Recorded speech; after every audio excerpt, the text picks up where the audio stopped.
Ai de mim, ai de mim. É preciso começar provocações com um gemido grego, com um ai de mim, entendeu? Provocações 10 anos completos.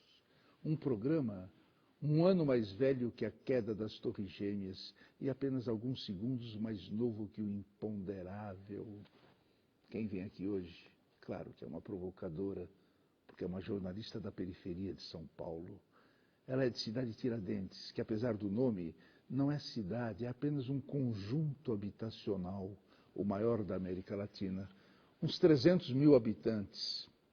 Apesar de não ter dinheiro e conviver com inúmeros traficantes, ela diz: consegui realizar o maior sonho de minha vida, o de me tornar escritora. E já tem até livro lançado em Portugal. Quem ela é? Ela é Cláudia Canto. Cláudia Canto. Precisa ter dinheiro para ser escritora? Precisa. Claro que precisa. Eu só lancei meus livros porque eu tive um alemão, que não é brasileiro, apoiando meus livros. E desde então eu queria escrever, eu tive que buscar ajuda lá fora para poder escrever meus livros. Que é a vida, hein? Que é a vida. Agora, viajei para a Europa com 500 euros no bolso. Você arrumou esses 500 euros como e se foi pouco para ir? Claro que foi pouco, mas não arrumei esses 500 euros facilmente. Eu trabalhava, eu trabalho, eu me viro. E assim, tive os 500 euros do meu trabalho, tive os 500 euros do alemão, e que me ajudou e complementou, e foi aí que eu consegui. Mas nada é fácil. Cláudia, para onde você foi e o que você foi fazer lá? Fui para Portugal. Falei, chega dessa cultura mesquinha aqui do Brasil. Não queria só a faculdade estava me oferecendo, é muito pouco. Ainda mais uma faculdade particular, comezinha. Eu falava, não quero só isso. E a Europa, para mim, é o berço para minha intelectualidade, porque eu não queria conversar com a Abu Janra assim e conversar com um cara ferrado e falar, puta, eu não sei nada. Eu queria muito mais. E eu, com aqueles vislumbramentos da periferia, falava, puta, eu preciso mais. E eu achava que a Europa podia me dar tudo isso. Quando eu cheguei lá, eram os boçais tanto quanto eu achei aqui. Mas foi bom porque eu tive esse privilégio de reconhecer os boçais da Europa também. E quantos boçais, viu, que eu encontrei lá, viu, Abu Janra? Mas acontece que ir para a Europa já é uma informação maravilhosa para a gente. Maravilhosa, porque Agora, tem que ser. Agora, por exemplo, eu quero ser medíocre, eu não tenho problema, não. Agora, o nome do primeiro livro de Cláudia Canto, Morte às Vassouras, diário de uma jornalista que se tornou empregada doméstica em Portugal, praticamente em cárcere privado. Conta isso para nós. Eu fiquei praticamente em cárcere privado em Portugal, trabalhando como empregada doméstica, já que eu não tinha outra opção. Porque eu não tenho perfil nenhum para ser prostituta, eu não tenho a saliência, eu não tenho a performance da subserviência. E eu cheguei em Portugal, poderia ter tido a opção, mas eu preferi trabalhar num palácio em Lisboa, ter me mantido como empregada doméstica por 8 meses. E foi aí que nasceu o meu primeiro livro. Então, tudo o universo gira ao favor, e aí que nasceu o meu primeiro livro. Como você era vista em Portugal? Eu era vista a cabocla. Tem certeza? Lógico. Eles sabem o que é cabocla? Não, eles não sabem. Não. E você? Mas eles desejam. Sei. É o subconsciente da cabocla. Qual a diferença entre ser negra no Brasil e ser negra em Portugal? É porque negra no Brasil é o comum, né? Eu não causo mais desejo para você, porque eu sou o comum. Lá não. Só que em Portugal não é também a coisa mais difícil do mundo ter uma negra lá, porque Portugal é uma panela de pressão. Lá tem muita angolana, etc e tal. Mas pessoas que impõem. Eu acho que o meu erotismo não está no meu corpo, nem na minha cara, nem nada disso. Está nas minhas palavras. É isso que eu causava lá. Mas, enfim... Você sofreu muito preconceito lá? Preconceito não pela cor, mas por ser essa coisa assim, na palavra deles, infame, como que ela está falando assim, sendo uma brasileira, e está sendo, e servindo como empregada doméstica aqui na Europa, e quer ser tão assim? E como é que você reagia a isso? Com Machado de Assis, que eu lia, com Dostoiévski que eu li, ou com Shakespeare, sei lá, eu me virava. Só que eu tenho essa coisa de... Você não teve tentação nenhuma. Lógico que eu tenho, eu vivo, você é uma tentação para mim. Para!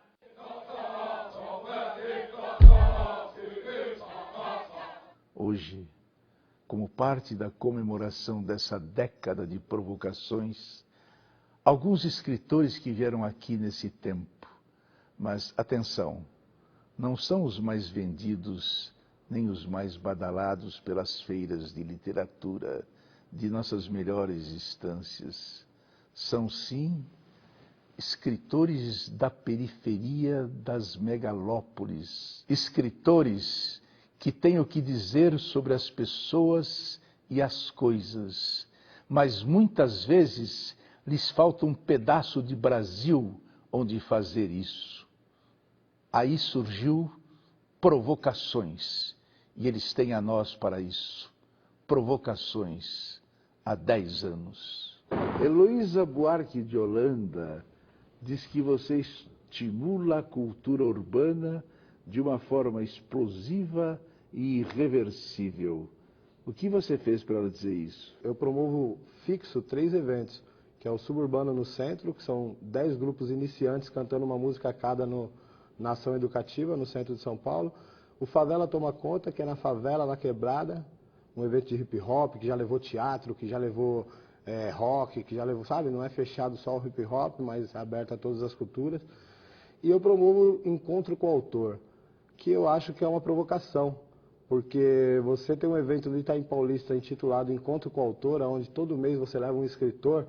Eles não queriam isso, eles não achavam que era possível a gente ter essa ousadia. Provocações lá. A gente provoca Me também. diz uma coisa, o que é ser suburbano convicto? Ser suburbano convicto, assim, na minha opinião, é você querer mudar a periferia e não querer mudar da periferia. Sabe, todo mundo quando... Primeiro progresso que tem na vida quer dar no pé da periferia. Eu acho que a gente tem que fazer pelo lugar onde a gente mora. Cante a sua aldeia e cantarás o mundo. Eu acredito que você fazendo um bairro melhor, é um bairro melhor para o meu filho crescer, é um bairro melhor para mim viver, é um bairro melhor para meus vizinhos, para meus parentes. Então eu faço assim as coisas pensando num bairro mais cultural. Eu cresci no Itaim Paulista na década de 70 e 80, que não tinha nada. Se hoje tem pouco, culturalmente falando, quando eu era adolescente não tinha nada. Então, a gente cresceu ali ao Deus dará. Você tem esperança, então? Eu tenho esperança e se o dia que eu perder a esperança, sei lá, não sei se eu falo que eu me mataria. Você vai para o Jardim América. Não, ali, assim, ali. O Herman. Faz tanto tempo que eu não leio, porque eu ficava muito tempo dentro de ônibus aqui. Então, meu passatempo, eu estudava na frente de uma loja da civilização brasileira. Então a gente comprava muitos livros, romances especialmente, e lia. Agora, ultimamente, não. O que você tem? Eu sou bipolar, é o que eles falam.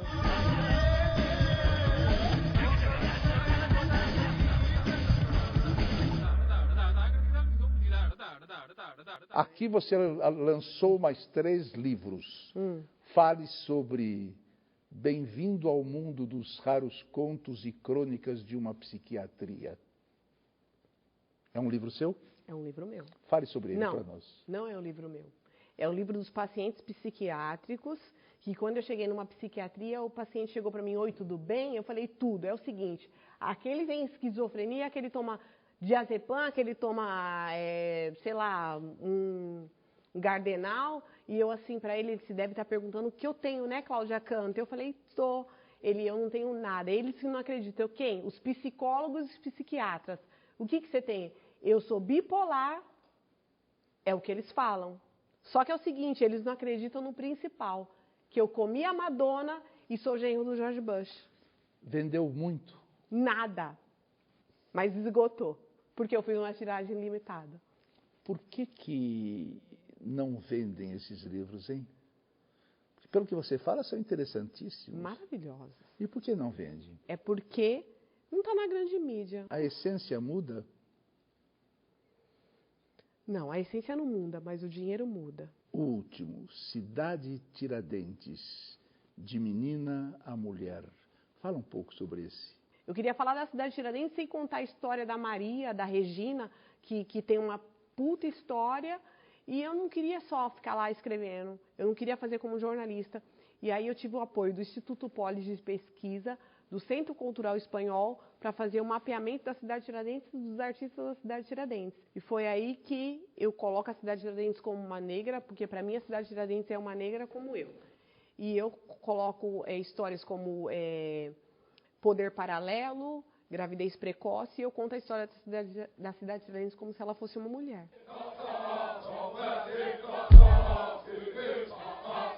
Críticos dizem que seu texto, a exemplo do de Proust, é de períodos longos, elegantes e bem elaborados.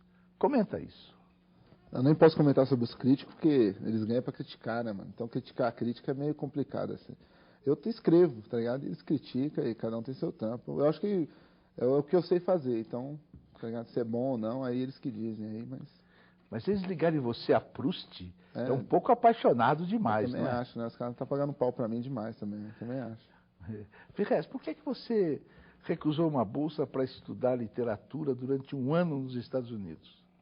Porque eu sempre acreditei muito em você ficar na periferia, você batalhar, tá ligado? Eu acho que você falar sobre o assunto e não fazer alguma coisa para melhorar o assunto, eu acho que é muito ser mais um só. E eu não queria sair do local onde eu estava, não queria sair do momento que eu estava, das pessoas que estavam à minha volta, e achei que eu nunca paguei pau para americano, ia ser mais um cara lá, tá ligado? Na cultura dos caras, querendo tomar um coffee break. Então, para mim, não vira nada, o negócio é aqui mesmo e minha cultura é essa.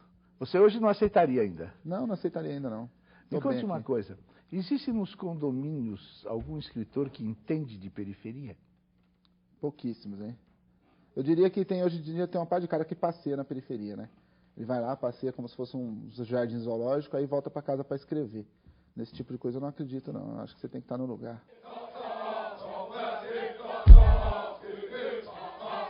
Entre os escritores da periferia, você é talvez um dos que tem mais estilo. Você considera isso elogio ou uma mera provocação? Acho que eu considero como uma provocação. Primeiro porque eu nunca considerei que eu escrevo um determinado tipo de literatura, seja ela marginal, periférica, suburbana. Para mim o que eu escrevo é literatura e pronto, né? Seja ela boa, ruim, marginal, periférica, enfim. Até porque eu acho que a gente já tem muito rótulos, né, nessa chamada periferia. É o baianinho, é o neguinho, é o marginal, enfim. Então, acho que já chega de rótulos, agora, né? Depois do Obama, pararam, né? Agora tem mais respeito, né? Conta para nós como é que foi essa mágica viagem de trem em que você descobriu a leitura. No trem, de manhã, ou você fala de futebol, ou você fala de novela, ou você joga baralho, ou você cochila. E nenhuma dessas 4 coisas eu conseguia fazer. Então, eu tinha que fazer alguma coisa para passar o tempo. Foi então que eu percebi que algumas pessoas liam no trem. E eu falava assim, para passar o tempo, acho que é interessante. Foi então que eu comecei a desviar, surrupiar alguns livros do meu tio. Meu tio, que hoje é padre, e tinha, por ter amizade com muitos professores, ele ganhava muitas caixas de livro fechado e deixava debaixo da cama dele. E aí eu pedi um livro emprestado para ele, ele não quis me emprestar. Então eu peguei esse livro, assim que ele saiu do quarto dele, eu peguei escondido, com a intenção de ler e devolver. Acabei não devolvendo, fiquei para mim e fui pegando outros. Tá no inferno. Por isso que eu acabei roubando. Tá no inferno. Se depender dessa ideologia, estou no inferno. E aí eu acabei, mas não roubando, você né? Já Vamos lia. desviar Você sabia ler. Sabia ler. Que Sabia livro foi esse signo. primeiro? O primeiro foi Meu Pé de Laranja Lima. Mas acho que o primeiro livro mesmo que eu considerei um livro que eu li de fato foi Quarto de Despejo, Diário de uma Favelada, da Carolina Maria de Jesus. Foi esse livro que fez ser o que eu sou hoje. Por conta do que ela colocou no livro, da formação dela. Antes de você nascer, a gente fez um espetáculo de teatro baseado no livro dela, dirigido pelo Amir Haddad.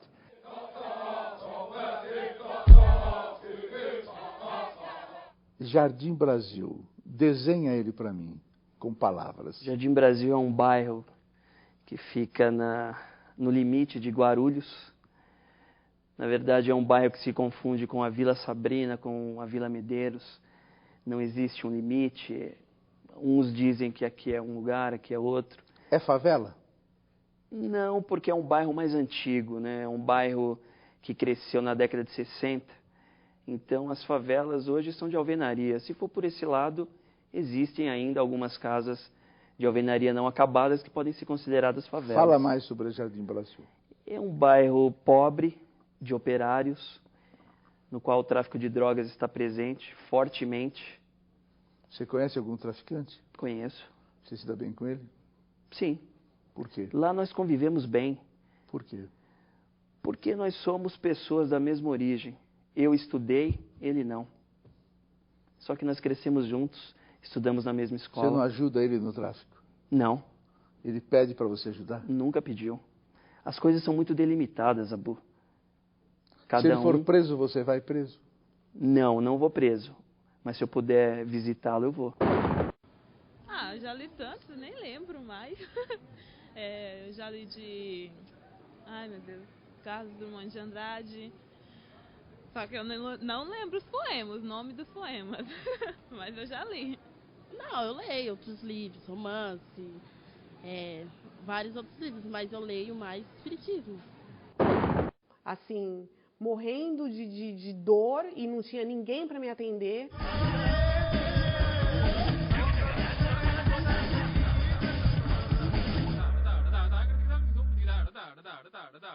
O Machado de Assis me salvou de um erro médico. É ficção ou realidade? Realidade. Explica para nós. Quando eu estava lá com uma cólica renal, assim, morrendo de dor e não tinha ninguém para me atender, e eu não queria ficar 5, 6, 7 horas no médico e eu sabia que eu iria ficar.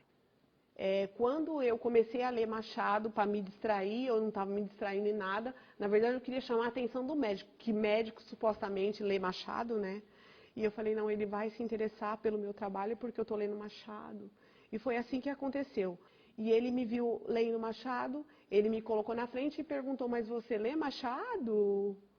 Eu falei, leio. Aí já comecei a citar tudo e ele me colocou na frente e fez todo um trabalho, ele me deu todos os prognósticos que o médico lá da primeira fila não me deu e me deu todas as orientações. Por isso que eu coloquei isso, que o Machado de Assis me salvou de um erro médico. Quantas Cláudias Cantos devem existir nas periferias deste país, hein? Muitas. Muitas. E agressivas assim como você? Eu sou agressiva mesmo, porque eu aprendi que tem que ser agressiva. Se eu não for agressiva, não funciona. E às vezes eu nem sou agressiva, mas eu me faço de agressiva. Eu me coloco como agressiva, como é que é? Mostra um pouquinho como que é a não agressiva, só para a gente ver 1 minuto. Mas a agressiva nem deixa de ser agressiva, ela no máximo é agridoce. Qual foi o grande autor que você ainda não descobriu? Shakespeare. Porque você fala dele. Eu não, o mundo fala dele, né?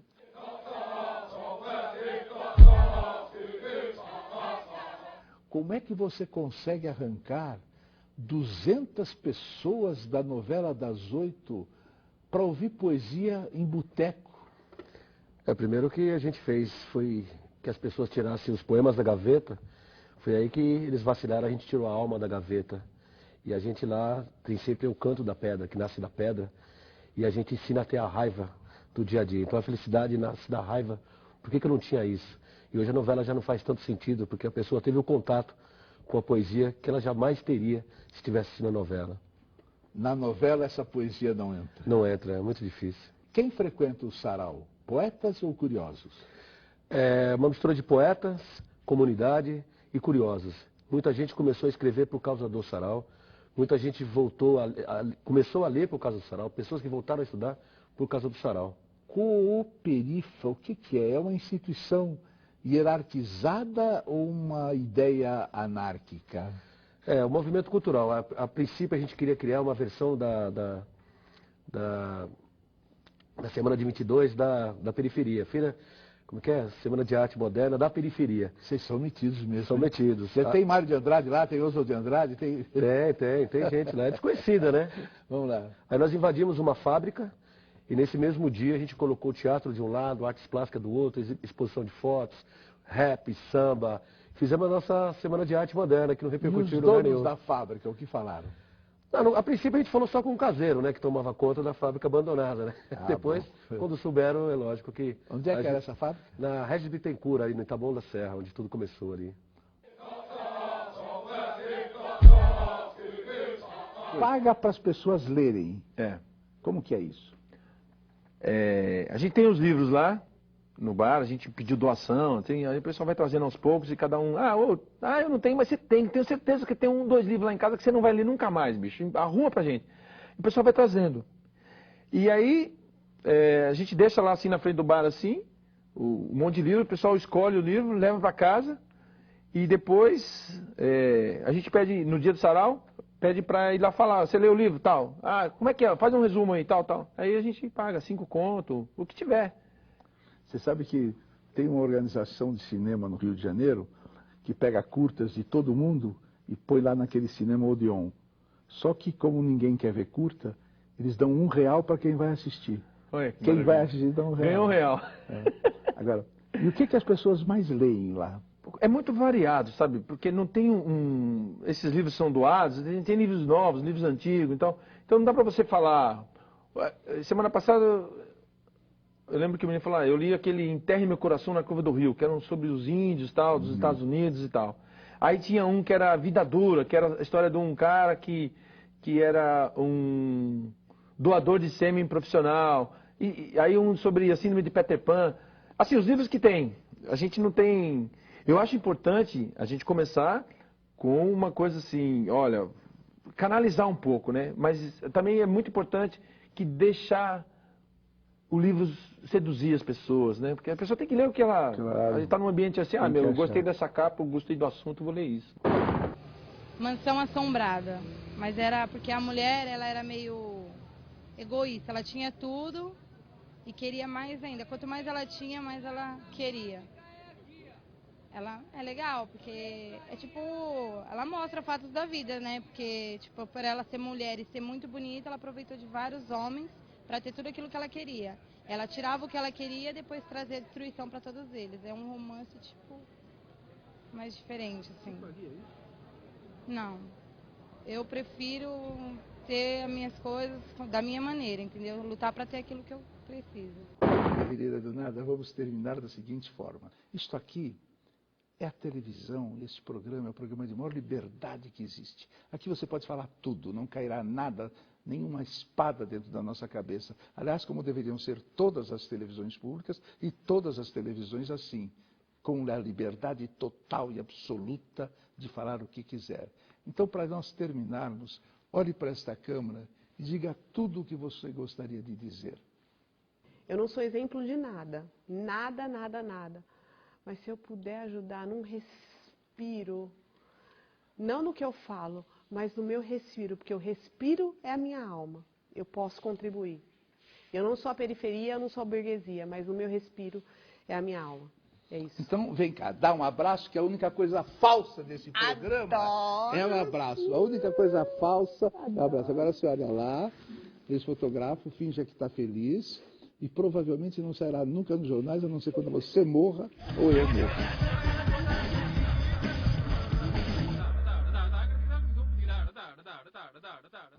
Cultura. Cultura é tudo aquilo que o homem criou para tornar a vida vivível e a morte defrontável. Isso é cultura.